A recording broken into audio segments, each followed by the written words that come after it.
బరువు ఎక్కువగా ఉంటే గర్భధారణ కష్టమని, అబార్షన్ ముప్పు ఉంటుందనే నమ్మకం మనలో చాలా మందిలో కనిపిస్తుంది. ఇందులో కొంతవరకు వాస్తవం ఉంది. అయితే అలా అని బరువు తక్కువగా ఉండడం, ఎత్తుకు తగ్గ బరువు లేకపోవడం కూడా ఏమంత మంచిది కాదు. బరువు తక్కువగా ఉన్నప్పుడు గర్భాన్ని ధరించడం, 9 నెలల పాటు గర్భాన్ని మోయడం అంత సులువైన వ్యవహారం కాదంటారు డాక్టర్లు. సన్నగా ఉన్నప్పుడు తగినంత బరువు లేని మహిళలు గర్భం ధరించడం వల్ల ఎదురయ్యే అనార్థాలు ఎలా ఉంటాయో ఇప్పుడు తెలుసుకుందాం. తగినంత బరువు లేకపోవడము అన్నది ఒక అడాలసెంట్లో మనకి చాలా కారణాలు ఉంటాయన్నమాట.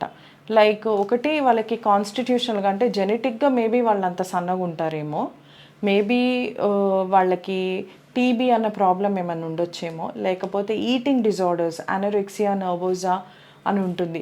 సో అంటే వాళ్ళకి అసలు లాస్ ఆఫ్ ఎపిటైట్ ఉండడము, లేకపోతే క్యాన్సర్ రోగం ఉండడము, లేకపోతే హెచ్ఐవి రోగం ఉండడము, లేకపోతే ఏదైనా మందుల వల్ల సైడ్ ఎఫెక్ట్స్ వల్ల వాళ్ళు వెయిట్ లాస్ తగ్గుతూ ఉండడము, లేకపోతే గ్రోత్ స్పర్ట్, మనకి ఎప్పుడైతే టీన్ నుంచి అడాలసెంట్ టైంలో సడన్గా గ్రోత్ స్పర్ట్ వస్తుంది పిల్లలకి, అలాంటప్పుడు వాళ్ళకి బాగా బాడీ ఏక్స్, లో గ్రేడ్ ఫీవర్, ఇలా కంటిన్యూస్ వెయిట్ లాస్ ఇట్లా ఉండడం అనేది జరుగుతుంది అనమాట. సో అలాంటి టైంలో ఏమన్నా సిగ్నిఫికెంట్ వెయిట్ లాస్ ఉండడము, లేకపోతే మనకేమైనా ఐబిఎస్, ఇరిటబుల్ బవల్ సిండ్రోమ్ అని ఉంటుంది.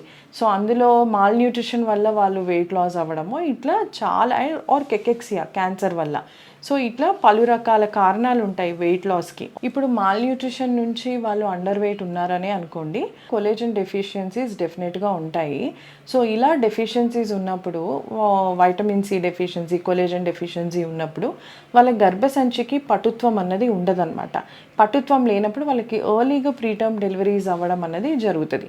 ఇది మనం అరికట్టుకోవడానికి మనం ప్రొఫైలాక్టిక్ సర్క్లాజ్ అనేది మనం వేసుకుంటే కనుక వాళ్ళకి ప్రీటర్మ్ డెలివరీస్ అవ్వకుండా ఉంటాయి అన్నమాట. సో ఇదొకటి. మిగతావన్నీ మనం డిసీజ్కి తగ్గట్టు, మనం ఇందాక మాట్లాడుకున్న డిసీజెస్ అన్నీ మనం అన్నీ ఇవాల్యుయేట్ చేసుకొని సేఫ్ జోన్ వచ్చాక ట్రీట్ చేసుకున్నాక వాళ్ళు ప్రెగ్నెన్సీ అయితే వాళ్ళు హ్యాపీగా 9 months హ్యాపీగా వాళ్ళు ప్రెగ్నెన్సీ అనేది కంటిన్యూ చేసుకోవచ్చు.